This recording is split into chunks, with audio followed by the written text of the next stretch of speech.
What they do, what it is. Welcome to the Miami Heat Beat podcast show. Fans are already saying this team is awful. Chat is not happy. 0-2 in the preseason. Kyle, when will it stop? When will the pain of losing end for this long-suffering fan base? Probably the regular season. I could see them losing all preseason games, to be honest with you. I mean, everyone says the season doesn't start till your first win in the preseason. So the season hasn't started for the Heat. No, as far as I'm concerned. I mean, granted, they are missing 5 guys off the roster. No burgers. Like they have no guards that are like playable, like that they would be playing. Like Pella's not here. We talked about that last. Fontecchio ended up being added to that list of players that's just not available. And it's the preseason, so I know Spo's not going to play them. They're not going to rush them back. It's the preseason. Now, would it be nice if they played and we could get a better sample size? Sure. Chad doesn't care. No excuses. Which is fair. We have enough. I mean, we have enough. We're getting cooked by Chris Livingston. But it was interesting to watch them play with pace. They did play fast. I think Niko finished the night without any turnovers. I hope, if that's correct, the last stat I checked was he had 7 or 8 assists without turnovers. Correct. 7 assists, no turnovers for Niko. Tied a team high plus 12. Which he played with. He's playing with the pace he talked about. Like, I think that's maybe the leap aspect of this particular part. Chad says we've had enough. Yeah. Prepare yourself for 82 games because it could look like this. To be honest with you, I don't think it was. I mean, the loss happened Spo today. Well, first off, if you're just joining us, if you're listening on the pod, Heat lose 103-93 to the Milwaukee Bucks at home for the preseason home opener. 7, maybe 8 guys projected in the rotation played today. They went with a starting lineup of Nikola Jovic, Andrew Wiggins, Bam Adebayo, Norman Powell, and Jaime Jaquez Jr. Same starting lineup from the first game in Puerto Rico.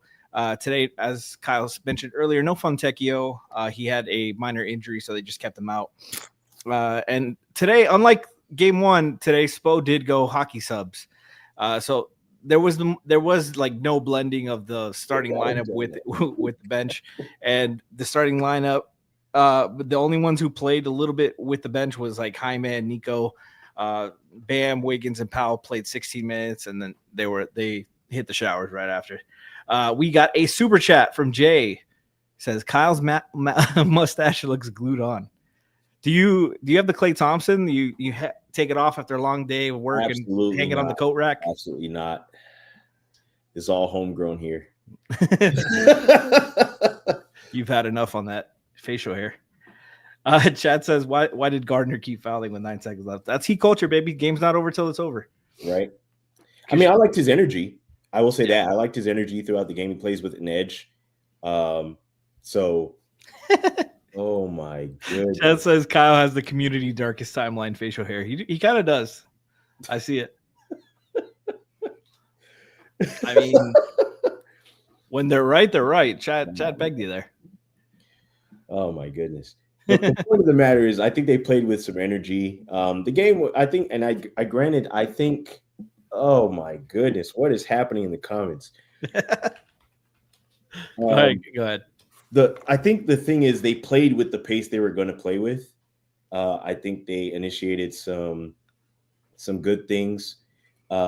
Also, I think one of the things that I liked most is we saw them swing the ball with a quicker pace. Like it wasn't a lot of dribbling, dribble. It was like swing the ball. Now there was some. Oh my goodness. Chad said, "This is you." Well, might be the darkest timeline if we're paying attention. But I think not only did they get to things a little bit quicker, they got out of. I've talked about this on ad nauseum, and you have too. They got the ball back in quickly. Like it wasn't like. And granted, some of that has to do with the ref tossing the ball, which I actually hate. That's another day's conversation. But they moved with pace. I think the threes are going to come. We saw some of Norm Powell get to his spots, hit shots. We saw what they can look like with a bigger lineup. And then not only that, but I think they were intentional about where they put the ball. Granted, I mean, again, Giannis didn't play. Tyler's not playing like this preseason, but they're trying to iron out kinks and work on things that you want to, you're the preseason, the warm up. You're supposed to get some things ironed out, point out things that you don't want to do during the regular season. I think energy is something that I'm going to point to Ware here a little bit. He did have rebounds. He did have some points. But I do think the game could have tilted in the other direction if maybe he had a little more energy on some of the plays on the floor. So between him and some of the guys that they're investing in with Niko, with Jaime, I'm intrigued to see what type of playing time they all get throughout the season because they do have depth, as we've talked about already. And how many of the guys that played tonight won't be playing as much when Spo sets on his rotation? Yeah, I think we can talk about this game in segments, like the starters. I thought the starters did good. I thought they did play with like a lot of pace and purpose, like we talked about, and we've been hoping for. It wasn't just hit aheads and quick shots. There were a few possessions where they did overly aggressive and take some bad looks, but for the most part, I thought it was very well structured, well under control, good ball movement, good decision making.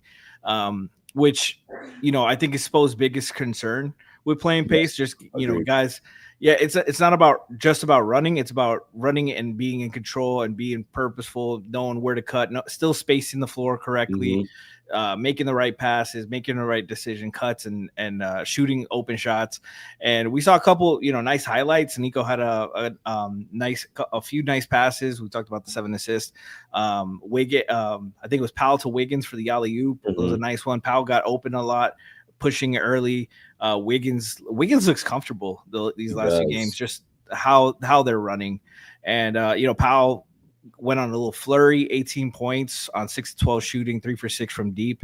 He doesn't really do anything else but score.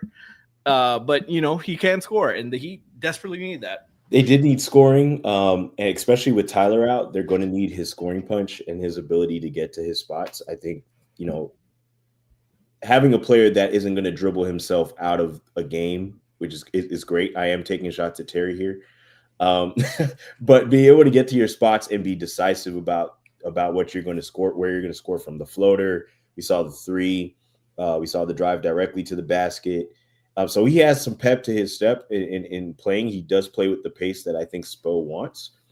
And then I think what would be interesting is if they continue to experiment with the bigger lineups, like having guys that are 6'5", 6'4", or above, and kind of playing to playing upward, which I do think this season they have guys that they can kind of do that with. I'm not saying they're the most athletic team in the league or anything, but Fontecchio is 6'7", Wiggins is 6'8", 6'7", 6'8". You can play Bam out there. You can play Niko out there. You just have aspects of of being able to experiment a little bit.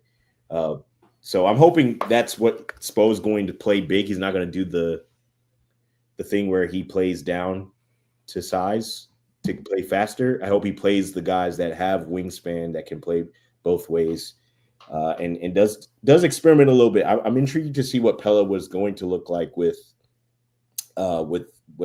what he's running right now, especially because of what Pella was doing during his FIBA tourney. So I was looking forward to that. So I'm intrigued to see what it looks like when he has all his guys back. Yeah, there's something to be said about Jaime starting with the guys. Niko, Wiggins, Bam, and Norm are all expected to start. With the exception of Niko, but he's played really well, and with the contract, he seems like he's in front line to be one of the starters there. And with all the guards missing time, we expect Davion to step in, but Jaime is getting the first shot to step in for that. He played okay. I want to talk about Jaime a little bit. He looks in control, like a little, not in. He looks like he's still searching for his control and his spacing and his game. Like how is he fitting amongst them? I like some of the switching defensively. I thought he was pretty solid. I like the having this much length and athleticism in the starting lineup. Norm being the smallest guy at 6'4", with a good wingspan and good strength, that he's not going to be picked on like that. And it allowed for a lot of versatility defensively.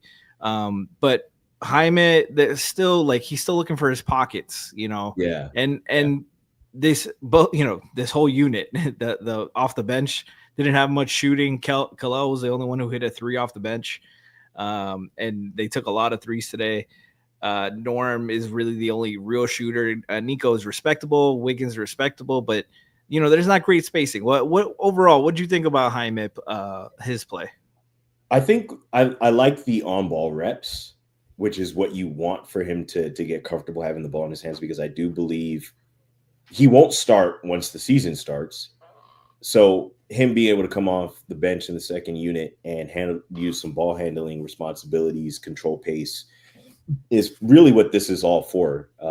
Him playing alongside the starters, he's expected to start initiating some things. Now, I am confused about the finishing still. Do not understand why he can't finish a layup. I don't want to bag on him or anything, but I do think it's weird that he can't finish, which is a problem to me in year 3? He's got to finish plays. It's important to score baskets, to be able to set your defense. And so all that stuff impacts getting downhill, him getting to his spots and being more decisive is really going to be the difference between him being here or him not getting another contract. So it's preseason. I'm not trying to say that this is what he's going to look like for the entire season. However, I do think he has to be more decisive, kind of just think a little bit less. He's thinking too much is really what it comes down to. He's thinking too much. And even some of it, maybe he should think a little bit more on some of the drives too, because sometimes he's driving into guys and he has no idea exactly where it is he wants to go. So the post-ups, right? Like we talked about his footwork last season. I'm sure that's something that they've built on, but he hasn't necessarily showcased any of it so far.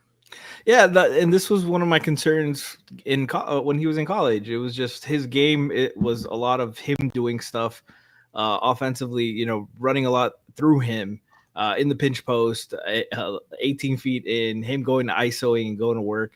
And like that, you saw it work at times his rookie year, but it's kind of been scouted. He hasn't developed many counters. He's still holding on to the ball a little bit too much with his decision making.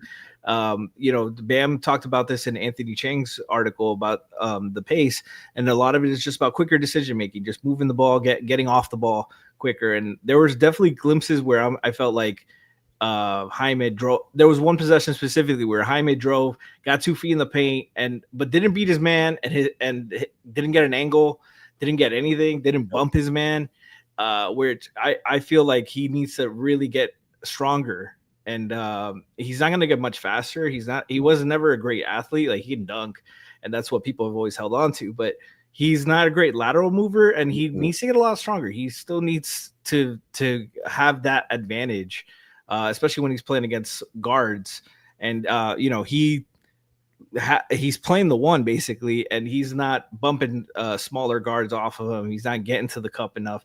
He can get to the 2 feet in the paint, which is a skill set a lot of the Heat players do not have, but it's kind of moot when he doesn't finish there. He doesn't get fouls. He doesn't make good decisions, and it's something he needs to continue to work on. I'm sure the coaches have harped on it. enough for him to make some changes. Chad says, I don't get why you weirdos are concerned with losing a preseason game. The players that mattered have been playing well. Y'all just like being miserable. I mean, if you're talking about us, we're joking. Some of the chat is partly joking, but that's just the vibes. We don't really care if they win or lose these kind of games. It's more about the reps and staying healthy. But let's talk about Niko real quick. Give him his flowers. I thought this was a complete performance out of him. He had one possession where Bam got a rhythm jumper out of it, but he pushed the pace, pulled it back when he got cut off, slowed it down, and then made the right decision to get off the ball. And that's one thing I've really always wanted Niko. Like, I know you can hit 0 to 60, even though your 60 is probably 35. Right. But he can get there. I want him to change speeds a little bit, slow down. You got to be able to operate at 15 a little bit and maneuver and play at your pace. He gets sped up a little bit too much, and I want him to be under control. And today I felt he was in complete control, made great decisions, shot the ball pretty well. There was one drive where he shouldered the guy, finished strong, and I was like, Niko, I ain't never ever seen you act like this. Yeah. That play is kind of cognizant of what he was doing, what his role was during FIBA, right? Like, he's not going to get the ball all the time, but a lot of his scoring opportunities came at the cups, driving to the basket, using contact to create space. So translating some of it, using his size, I think the decision making and I really loved his I don't want to say careful, because I don't think that's the word. I liked his prowess with the ball. He didn't do anything too extra. He didn't dribble into no space. He just was smart with the ball. He made quick decisions, and it's a showing of a player that's growing, right? He talked about, we need to play faster. I think there's a way for us to play with pace, but also do it efficiently. Tonight, he showed a flash of being able to do that. I thought what was most impressive to me was his defensive impact, where he had a few deflections. I think he had 5 steals. I'm not sure if that's the stat, but he had I have 2 steals. Is it 2 steals? Yeah. So I might just be thinking deflections, but maybe. But he did deflect the ball. He did stay with. I do think there's room for improvement on ball defense, which for sure. Yeah. I think, of course. Yes, he does, actually. Yeah, he does. Kyle, all right. Kyle, this is your second season with Heat? Yeah. All right, Kyle, you got to learn this trick. If you're going to read a comment and respond to a comment, you got to read it out loud for the pod audience. Jay says Niko plays intangible IQ hoops. He does. There you go. Proud of you, That's Kyle. on me. There you go. Proud of you, Kyle. Making improvements. Making improvements here on Heat Beat. We're in season 2. But I think that's the thing. He's using his size to see over, which it's weird. Because of his size, you're not sure what he tends to have a smaller guy either guarding him or a guy that's not as fast on the ball as far as perimeter defense. Like, I guess he was guarded by Kuzma tonight. Yeah. Funny enough, that matchup was kind of lopsided, which I was expecting Kuzma to have a much better game, but it's not about Kuzma. But I think that his decision making is something that I need to rust off. I think he just did it again.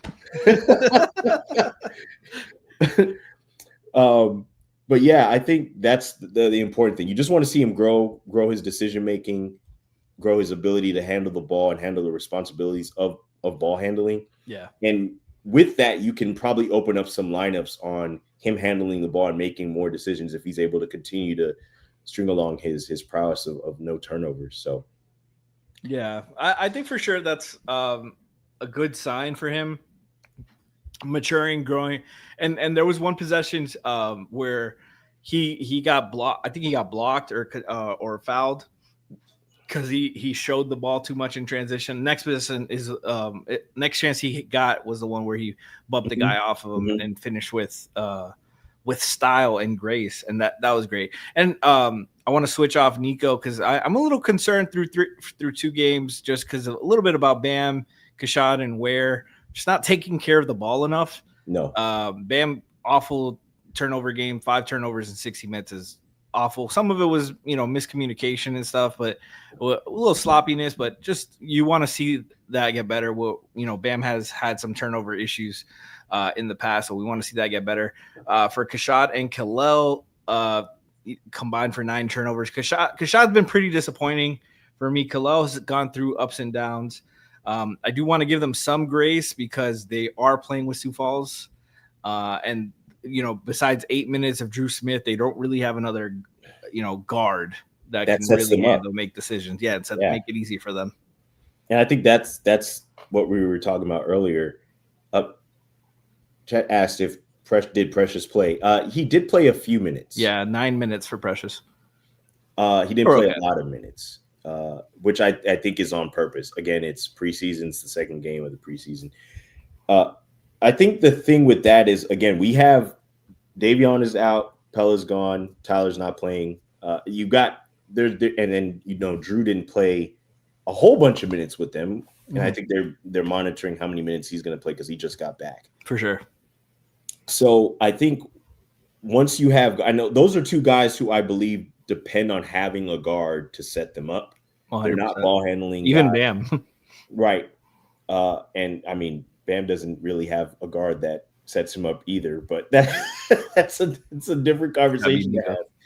But I think once those guys have a guard to set them up, then you're looking at a different. Oh, Kaz is also out, so that's what I'm saying. Like you have a plethora of guards who are more playmaking focused. Not that they can't score. Kaz, it's to be seen. We'll see what he looks like against pro. Because he had some games that were a little up and down during the summer league, but I think their ability to create for themselves is limited. I think that's something they're just going to have to continue to work on. So I'm intrigued to see what they look like, what numbers look like. Kashad, I think, is if he can just give effort on defense and get rebounds around the basket, I'm okay with that. I don't necessarily care to see him take threes because I think his rim pressure is his most his most imposing skill, if I had to point to one. Yeah, rebounding. But yeah, Kashad 2 for 3 from the field, 0 for 1 from deep. I do like that he got to the line 8 times, which was a team high, but went 50% on those. 5 assists, great. 7 rebounds, great. 5 turnovers, not so great. So he just has to take care of the ball, be more efficient in his play, and some of it was just sloppiness, just trying to over dribble and get get helped off on, and that part of that was there was no shooting on the floor with him. So but I still thought he was a little too over aggressive there, trying to drive into the gaps and getting stripped. His handle has to get a lot better. It's just flat out. And where I think Ware is going to be the topic of conversation for most Heat fans today. Somebody in the chat said that Spo was asked about Kalel again tonight, and it goes right back to wanting him to impact winning and not to look at stats. It doesn't matter if you have 18 and 13 if you're not impacting the game. He says there was a 3-minute pocket late where he felt he did, says Niko and Jaime did. And shout out to Cal AU for keeping us up to date with the quotes and stuff. What do you make of Kalel's performance? I know you're a lot higher on Kalel than some of us on Heat, so I am curious about your take. Part of it goes to my last answer about not having a guard to necessarily set him up, because that's where most of his buckets are going to come from, off the pick and roll. He rolls hard for the most part. I do think that he needs to show a little bit more, even if he doesn't get the ball. Or at least make it believable that you're going to the basket, because that creates an opportunity for the person who's handling the ball. Sometimes he doesn't go. And I mean, one of the plays tonight, I'm sure you pinpointed it, where he drove to the guy came off the screen, and he was gonna alley, and Ware got held. So he ended up at the free throw line. If you're gonna show hard so that at least somebody has an option. Like they can either score the ball, which I think Davion has done before with Ware on the floor, or if you're going to go up, create an opportunity for yourself where the ref has to make a call because you're trying to get up. So I think his effort is another thing that's in question, and I, for one, am never going to be about shirking accountability. If he plays with more effort, suppose calling it out. Like I would prefer him play with effort throughout an entire game. You want to earn minutes, you want to play big minutes, you want to impact the game, you want to have stretches where you can be on the floor in big games. It happens during like habits, right? Like if you go back throughout, and I don't want to stray too away from the conversation we're having, but winners make habits of good decisions even in preseason games. So the good habit here is playing with effort even now. Like that's the difference between winning and losing. It's between a difference between getting a stop or somebody scoring a basket and making it more difficult. So I think he's teachable, which is what I've noticed. And that's what coaching staff has said, that he's teachable. I just hope that it is more reflected on the application aspect on the floor. That has to be the difference. It can't be, I heard you, I get it. It has to be conceptualized out on the floor. So I like that he had the double-double. It didn't end up in a W. I do think he himself also has some decision-making things that I want to see improve. Like there were a couple of shots where I was like, didn't like that. Granted, he didn't have space. Some of it was there was no shooting on the floor, so maybe that had something to do with it. But just like Jaime needs to be decisive, I think Ware also needs to be decisive. Like I think of Shane Battier once talked about how his he had a coach tell him about like his effort should never be questioned. Yeah, like you should always have your effort on the floor. Like you should, if you're trying hard enough, the coach should be able to say he's not. Like it should be unquestionable that he's giving effort and giving performance. Like I think you can look at a guy like Drew Smith, that even Precious, like Drew Smith, Precious, those are guys that like you might not like all their decisions, but you can never question that they're trying hard, they're running hard, they're doing things at 100% effort. Right. And I think that's something that I think it's good to have guys like that around Kalel because he's extremely talented. That like nobody can question that. The fact that he's can just put up those numbers without trying shows like how much talent there is to unlock. But the importance of the little things, the setting screens to get your teammates open, the boxing out, the rotating and not chasing blocks when you don't need to, contesting shots and getting your defensive rebounds, like that's all really important because that impacts winning. Okay. And Kalel's in a great organization that really values that, and I think this is he kind of came to the Heat at a great opportunity for him where they're not contending for a championship or anything serious where, he would lose out on a lot of minutes. He has an opportunity to really play a lot. Bam wants to play with him. He has Bam in his corner. And that goes a long way with the Heat. He just needs to keep working hard, man. And he has to have games, stack these games on top of each other, stack these possessions on top of each other. The fact that there's too many times where you can just focus in on him and he's not doing what he's supposed to do is a problem. And, whether it's summer league or preseason, doesn't matter. The Heat want to see you stop, like show that you're too good for this and that you've learned your lesson. And, we're going into year 2 and he's still having those issues. I'm a little concerned about it. He's responded every time. So positively. So I'm going to keep believing and hoping. But I know it's going to wear on the Heat. Yeah, of course, because he's a Bam pick. Right, yeah. Like they picked him to play alongside Bam to give him a front court partner who's going to help him with rebounding, with defending, and again, all the talent is there. But talent will only go so far. It's character that keeps you. So him being here and being able to respond and to continue to grow and really impact winning, because at the end of the day, if Ware averages 10 and 10 and we win, I'm okay with that. He doesn't need to average 15 and 15. He need to average 20 and 20. Would I like those stats? Cool. But if it's in a losing effort and it's going to cause losing, then it doesn't make any sense. So if his game, is going to grow from the perspective of effort, that's the whole thing is him being able to play with better effort. I think that's the difference between him and Niko, right? Like you can't question Niko playing with effort. I've never heard anybody say, oh, Niko's body language is bad, or oh, he just trotted up the court. Like I've never heard those things about him. So I would hope that he's able to like look around and say, okay, look, Niko just got an extension. Like I would love to have an extension here.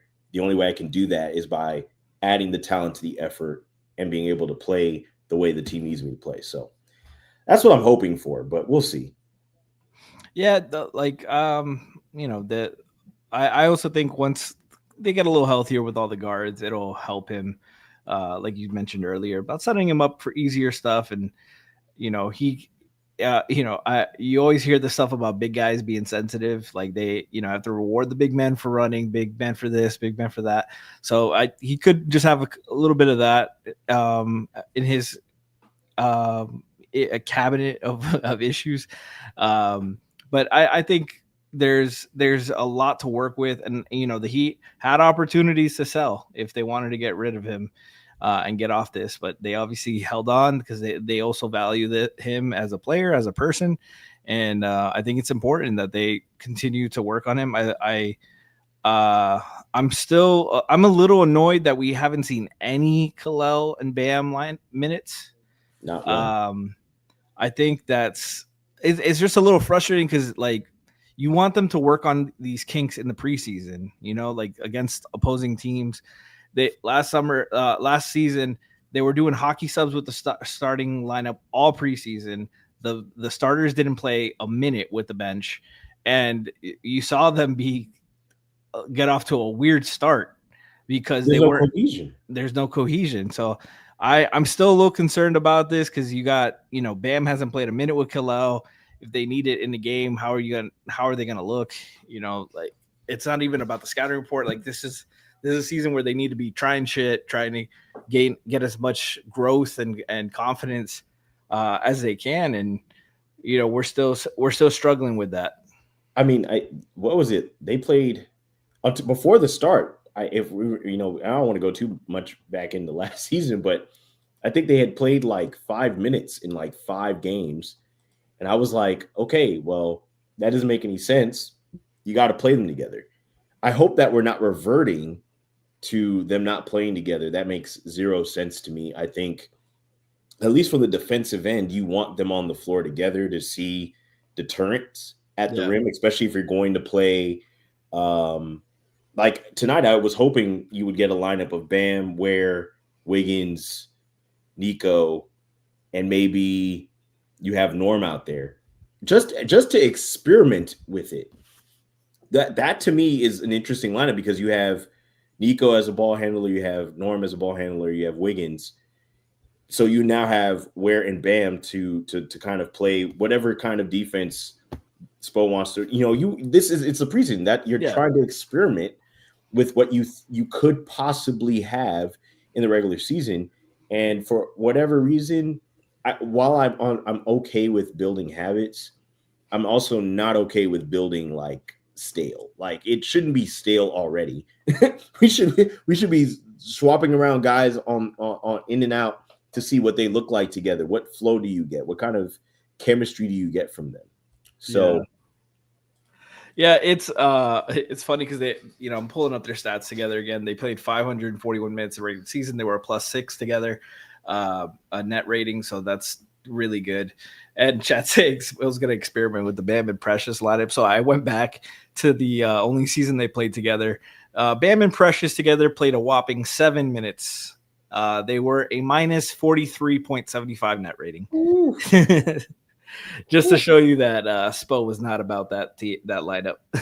No, but we got to see some things. I think they showed, especially with pace, because I think that Orlando game and San Antonio games where they really like played the Bam and Kilo together and they got their first initial run. You showed they showed some of the movement and stuff. The Orlando game, when they had Niko involved in the mix, it was extra fun. And that I think everyone says that was their funnest moment of the season last year, and they don't play it at all. I don't know what Spo's afraid of. Like, this season of all seasons should be the season they approach doing that more. Exactly. Mainly because they have, to me, I mean, they added pressure, so you have a backup, right? So you have him there. Niko should be on the floor with them. So you still have Fontecchio, you have Precious, you have Pella, you have guys coming off the bench. You have Drew. There's enough depth that there shouldn't be any excuse to not play those three guys together with the pace you're trying to run. Right. And for the first time in a long time, you can play a lineup that's bigger than you have in the past. Like, to me, Bam, Niko, Ware, and Wiggins and Norm. That lineup to me is intriguing from a defensive perspective, a pace perspective. And granted, the shooting isn't spectacular with that lineup, but I do think you can play some interesting ball movement. You can run some decent plays with that. I do think you have decent decision makers out there. And then defensively, you're going to be disruptive. I just don't see why you wouldn't do that, especially with the depth that they have now. So yeah. The Heat go again on Wednesday, and then they get a couple days off until their following game on Sunday against Orlando. Wednesday they play San Antonio, so like Chad says, hopefully they debut it against Wemby again, and we see some changes. Chad says Spo doesn't understand what that experiment word means. They unfortunately believe they can still get a championship, so he's going to be hard-headed. I don't deny you, Kennedy, at all. I think they are 8th seed till we bleed all the way through and through. I just wish they would, and we'll see. I mean, the pace thing is encouraging. I think there's some real legitimate stuff there that, I tweeted out some stats today. The Heat, but I looked further into it because the NBA.com does have preseason stats. Aside from last season, the Heat were bottom 15 in pace every preseason as well since 18-19. They were a bottom 15, so it wasn't like they run every preseason. That's not true at all. It was last season they ran, and I talked about it with the hockey subs that was never going to last. The starters, Terry was awful all preseason too. They were running the offense through Terry, Niko, and Tyler, and Niko was the scapegoat when it worked. When it didn't work. So we'll see about that. I have a pod planned tomorrow. I'm gonna go around 7:30, 8:30 around there. Tomorrow I will tweet it out tomorrow, but I'm gonna talk about a little bit more about the pace, and show some clips from game 1 of the preseason and show you why I think it's a little bit more sustainable, because it's not gimmicky. I think what they're doing is real legitimate and sustainable. Kyle, where can the people find you? Intangible IQ Hoops. I'm supposed to start putting out some things here in the next few weeks. I'm in grad school, so it is kicking my butt. But I should be putting out some stuff soon with the NBA season starting up and with the WNBA finals, hopefully end in 4 games.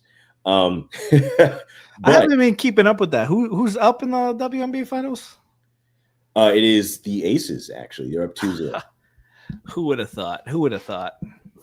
Jackie is man, nasty. Best duo. I'm gonna throw something very, very controversial out here. She's a better guard than Tyler. I'm gonna leave that alone though. Time to choose, Kyle. School or MHP? Time to prioritize.